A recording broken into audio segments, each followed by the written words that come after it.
Peter Dutton, as I said last night, you've done something that a lot of people, a lot of Conservatives, a lot of Libertarians have been crying for, haven't heard from a Liberal leader for a long time. You got stuck into a culture war. You spoke very strongly against the Essendon AFL Football Club for forcing out a new CEO, former NAB boss Andrew Thorburn, because of his ties to an Anglican church.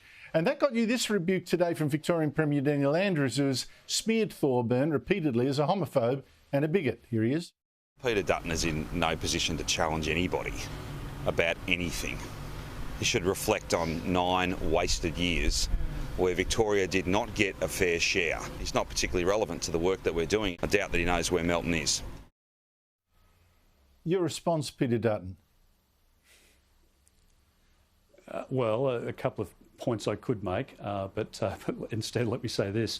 I think Daniel Andrews presides over one of the most corrupt governments in the country, and if ever there was a time for a change of government, it's now in Victoria.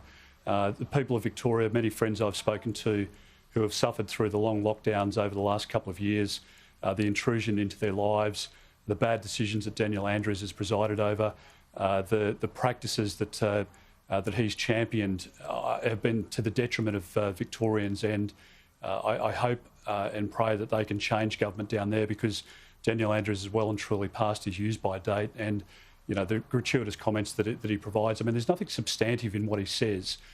He doesn't argue the merit.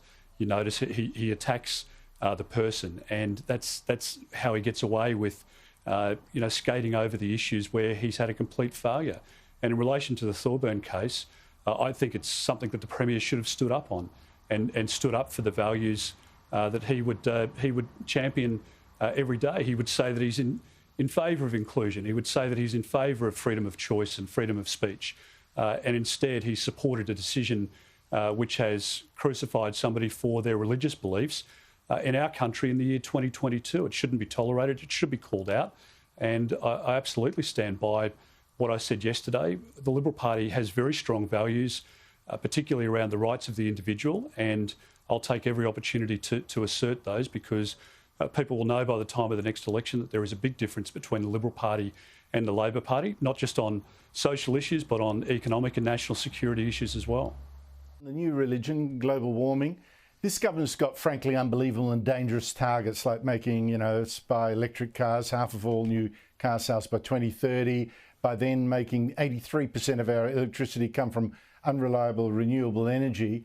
And that's based on this global warming scare. But there's been so many dud predictions, as you know. Here, for instance, is our former Chief Climate Commissioner, Tim Flannery, 15 years ago.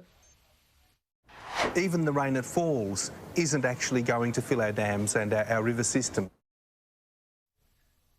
In fact, Peter Dutton, Sydney has today recorded the most annual rainfall ever. It's wettest year ever. Its dams are full. Melbourne's and Brisbane's nearly full. What do you conclude from all this?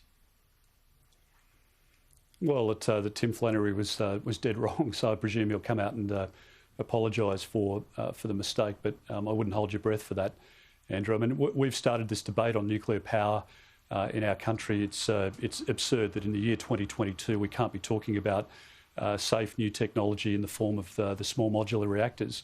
And France, Canada, China, the United States, the United Kingdom, Germany, many other countries have either adopted or are considering the adoption of nuclear power to firm up the renewables in the system. This pipe dream that the government has around a $100 billion rollout of cables and towers in communities and towns across the country is never going to be realised.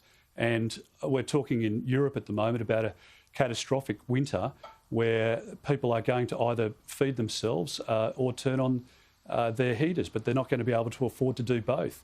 So power prices will continue to go through the roof in our country, whilst Labor pursues their zealot-like approach.